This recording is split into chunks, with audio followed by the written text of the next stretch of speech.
Minute में अपनी बात करें। अध्यक्ष महोदय, मेरे मन में पीड़ा है क्योंकि सरकार घोषणाएं तो बहुत करती है, मगर गंभीरता का अभाव कह लीजिए, दिलचस्पी का या जिम्मेवारी का अभाव कह लीजिए, कई घोषणाएं पूरी नहीं हो पाती। 2020-21 में इसी सदन में मेरे सुझाव पर आदरणीय मुख्यमंत्री जी ने बजट के अंदर हड्डा रोड़ी की समस्या को हल करने की दिशा में हर जिले में बिजली संचालित शवदाह की घोषणा की थी। कई बार याद दिलवाने के बाद भी अभी पूरी नहीं हुई। उसके अगले साल बजट के अंदर व्यापक स्तर पर ई लाइब्रेरी और जिम की घोषणा की गई। प्रस्ताव दिए हुए साल हो गए, मेरे क्षेत्र में तो कोई ई लाइब्रेरी और जिम आया नहीं। आखिरकार मैंने खुद कुछ गांव में कंप्यूटर भिजवाने का काम किया। पिछले साल मुख्यमंत्री जी ने, मैंने भी सुझाव दिया था कि शराब की बिक्री के ऊपर काउ सेस लगाया जाए। उन्होंने इस घोषणा को किया। इस बार जब मैंने ब्यौरा मांगा तो विभाग ने मुझे लिखकर दिया कि सरकार किसी शराब की बिक्री पर कोई काउ सेस एकत्रित ही नहीं कर रही। 4 साल से मैं लगातार फ्लडी कालवाना खरीफ चैनल की मांग उठाता आया हूं। तथ्य मेरे हक में है। सरकार कहती थी पानी की कमी है, और अब यही सरकार कह रही है कि जब मॉनसून का सीजन आता है तो नदी के अंदर पानी का प्रवाह इतना ज्यादा हो जाता है कि अब हमने फैसला किया है कि अतिरिक्त पानी राजस्थान को देंगे। तो मैं पूछना चाहूंगा कि क्या मेरे क्षेत्र के किसानों के साथ आपकी कोई विशेष नाराजगी है कि खरीफ चैनल बना के उनको देने की जगह आप राजस्थान को देने के लिए तैयार हैं? आज एक प्रश्न के जवाब में उन्होंने कहा हमने 8 प्रस्ताव मंजूर किए, पर 2014 में जो कालवाना खरीफ चैनल का प्रस्ताव मंजूर शुदा था उसको मंजूर नहीं किया। आप जानते हैं, आप मानते हैं कि मेरे क्षेत्र के अंदर सिरंध फीडर पे राजस्थान केनाल पे कई ऐसे पुल हैं जो क्षतिग्रस्त हैं, हादसा हो सकता है। मानते हैं आप राजस्थान के साथ समझौता भी कर सकते हैं, मगर आप उन पुलों को रिपेयर कराने में, रीमॉडलिंग कराने में असमर्थ हैं। ये विधायक असमर्थ नहीं है। कोरोना के दौरान मैंने राजस्थान के पैसे से 2 पुलों का पूर्ण निर्माण कराया, खुद जाके राजस्थान सरकार के पास। आज आप कहते हैं हम ज्ञान के चक्षु खोलना चाहते हैं। मेरे क्षेत्र का ही उदाहरण ले लीजिए। 102 ऐसी आंगनवाड़ी हैं जहां पर ना बिजली की सुविधा है, 40 के अंदर शौचालय नहीं है, 135 ऐसे हैं जहां पर रसोई की सुविधा नहीं है, 27 ऐसे हैं जहां पर आंगनवाड़ी वर्कर नहीं है, और उसके साथ 51 ऐसे हैं जिसमें आंगनवाड़ी हेल्पर नहीं है। अगर शहरी स्कूल का सुनेंगे तो 18,801, 18,802 दो ऐसे स्कूल मेरे क्षेत्र में हैं। शहर के अंदर एक कमरे में चल रहे हैं प्राइमरी स्कूल। एक चल रहा है स्टेडियम में कई सालों से, दूसरा इंप्रूवमेंट ट्रस्ट के अंदर चलाया जा रहा है। ये हालात है। आप कहते हैं जो नशा है उसकी रोकथाम करने के लिए हम प्रतिबद्ध हैं। हम साइकिल यात्रा तो कर सकते हैं, मगर ये सोचने की आवश्यकता है मेरे क्षेत्र के अंदर जो नशा मुक्ति केंद्र है उसको कारगर करने की तरफ आप गंभीर नहीं है।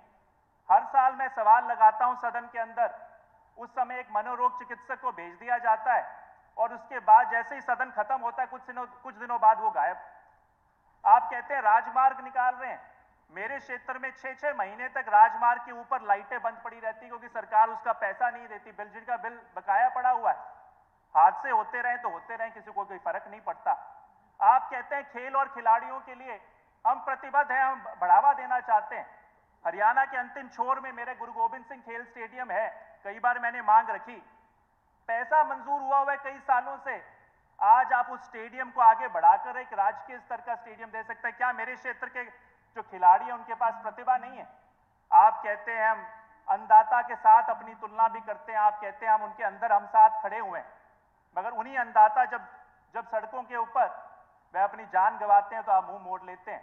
अगर आंकड़ा देखना चाहेंगे, आप एक ऐसा प्रदेश की स्थापना करना चाहते हैं, एक कृषि आधारित प्रदेश है, और आप कहते हैं इसको हम बहुत बड़ा विकसित प्रदेश बनाएंगे। आंकड़ा देखिए, पिछले साल आपने केवल 4% बजट कृषि के लिए आधारित किया था, और शर्म आनी चाहिए आप लोगों को कि 2.6% पैसा भी वो बजट का कृषि पे आप पिछले साल खर्च नहीं कर पाए, और इस बार आपने केवल 3.2%।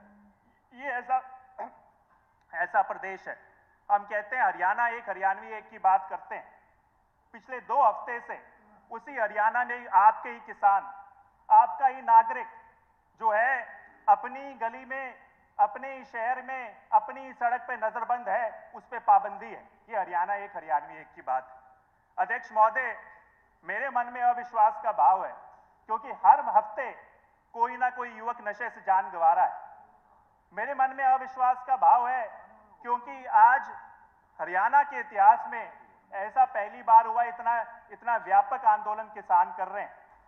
आज घोटाले सार्वजनिक हैं, मगर भ्रष्टाचार और भ्रष्टाचारियों पे कोई अंकुश नहीं है।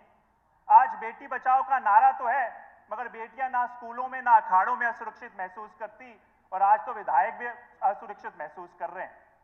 आज थाने, तहसील या नगर निकाइयां जो है बिना खर्ची पर्ची के काम नहीं होता, आप वो जानते हैं। और आप सही मायने में जो इस सरकार को चलाने वाले लोग हैं, जो आपके कर्मचारी हैं, उनमें भी असंतोष का भाव है। मैं फिर भी सरकार से कहूंगा, अगर सरकार सोचती है कि सही मायने के अंदर आप ये जो ज्ञान का सिद्धांत है उसको ईमानदारी से लागू करना चाहते हैं, तो मैं सिर्फ यही कहूंगा, जो युवा हैं उनको सही मायने में शिक्षा का अधिकार दीजिए। जिस प्रकार से अगर एक विधायक या किसी सांसद का स्थान रिक्त हो जाता है, कुछ समय में उसे भरने की आवश्यकता, एक कानूनी आवश्यकता है, उसी तरीके से हर एक स्कूल के अंदर एक अध्यापक होना चाहिए। आज तो आपके 2016 से जेपीटी के आप टीचर के ट्रांसफर नहीं कर पाए। आप ईमानदारी से एक कानून लाइए और अन्नदाताओं को एमएसपी की गारंटी दीजिए, और केवल ब्याज माफ करने का काम ना कीजिए, पूरा का पूरा ऋण माफ करने का काम कीजिए। आज महिलाओं के लिए सुरक्षा का एक कवच दीजिए, और जो गरीब परिवार हैं उनको एक सम्मानजनक नौकरी का लाभ देने का काम कीजिए। आज आपने एक मखौल बनाकर रखा है। कौशल रोजगार निगम जो है, आज एक महीने उसको नौकरी मिलती है, और अगले महीने उसकी आय अगर परिवार पहचान पत्र में ऊपर चली जाती है तो उसे नौकरी से निकाल दिया जाता है। इस तरह का माहौल, इस तरह का मजाक, भद्दा मजाक आप इन गरीबों के साथ कर रहे हैं। मैं सिर्फ खत्म करूंगा एक ही बात कह के, अध्यक्ष महोदय, हर साल जो है ये बजट के पन्ने तो बदलते रहेंगे। मैंने तभी कोई आंकड़ा नहीं लिया। ये आंकड़े अगले साल भी इसी तरीके से आएंगे। आप कहेंगे आंकड़े बहुत बढ़िया है, मैं कहूंगा आंकड़े ठीक नहीं है। आंकड़े बदलते रहेंगे। जरूरत है ईमानदारी से, मैं कहूंगा, आज मैं विपक्ष में हूं, मगर ईमानदारी से कहूंगा, जमीनी स्तर पर जाकर आपको रिवायत को बदलने की आवश्यकता है, धरातल पर जाकर आपको असलियत बदलने की आवश्यकता है।